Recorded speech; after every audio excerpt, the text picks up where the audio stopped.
Next we have expansion during thermal expansion. तो thermal expansion के बारे में हम डिस्कस कर लेते हैं पहले। There are most of substances that expand on heating and contract on cooling. These can be solid, liquid और gases. कॉन्ट्रैक्शन और एक्सपेंशन बेसिकली इतने स्मॉल लेवल पे होती है कि हम इसको नोटिस नहीं कर सकते, लेकिन इसका हमारी डेली लाइफ के ऊपर बहुत ज़्यादा फ़र्क पड़ता है। अगर हम इसको डिस्कस करें तो जैसा कि हम टेम्परेचर में डिस्कस कर चुके हैं एवोपरेशन में, कि हमारे पास जब हम किसी भी बॉडी को हीट करते हैं या उसका टेम्परेचर इंक्रीज़ करते हैं तो एज अ रिज़ल्ट हमारे पास क्या होता है कि मॉलिक्यूल्स की वेलोसिटीज़ बढ़ जाती हैं, यानी उनकी स्पीड बढ़ जाती है, मूविंग स्पीड।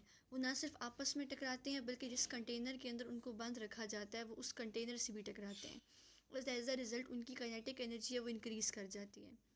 तो इस तरीके से हमारे पास एक्सपेंशन होती है। और अगर जब हमारे पास उस चीज़ को कूल कर दिया जाए, ठंडा कर दिया जाए, तो आपके पास मॉलिक्यूल्स की वेलोसिटीज़ जो है वो कम हो जाती हैं और काइनेटिक एनर्जी भी उनकी क्या हो जाती है, कम हो जाती है। तो इस तरीके से हमारे पास जो कॉन्ट्रैक्ट होती हैं बॉडीज़, वो उनकी कॉन्ट्रैक्शन जब सामने आती है। हम लीनियर थर्मल एक्सपेंशन के बारे में डिस्कस करेंगे।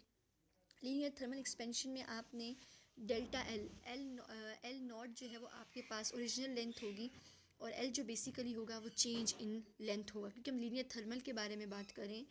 डेल्टा टी में टी आपके पास ओरिजिनल चेंज इन टेम्परेचर होगा, यानी जो टेम्परेचर आप इंक्रीज़ करेंगे, और टी नॉट जो होगा वो आपके पास ओरिजिनल टेम्परेचर होगा। इस तरीके से आप delta L is equal to L minus L nought, या जिस तरीके से भी आप रीड आउट करते हैं, और डेल्टा टी होगा आपके पास टी माइनस टी नॉट।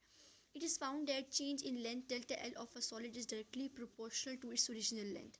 कि जब कभी भी आप किसी भी चीज़ को हीट अप करेंगे तो उसकी जो लेंथ के अंदर चेंज आएगा वो उसकी ओरिजिनल लेंथ के ऊपर डिपेंड करेगा।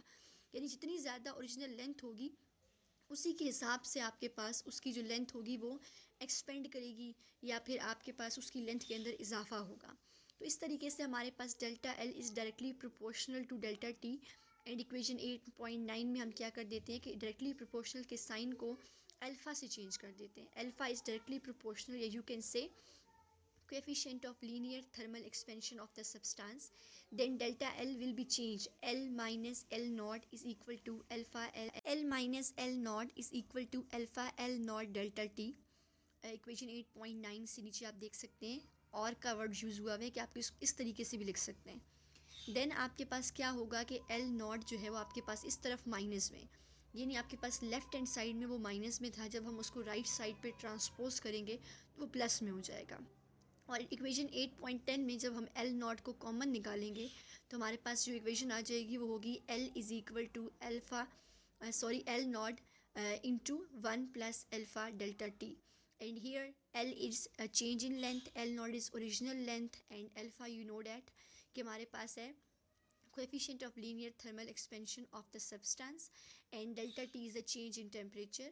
And if you have to find out the value of thermal expansion in coefficient of thermal expansion, simply you will use the equation 8.9, and by dividing L naught delta T on both sides you will get alpha is equal to delta L divided by L naught delta T.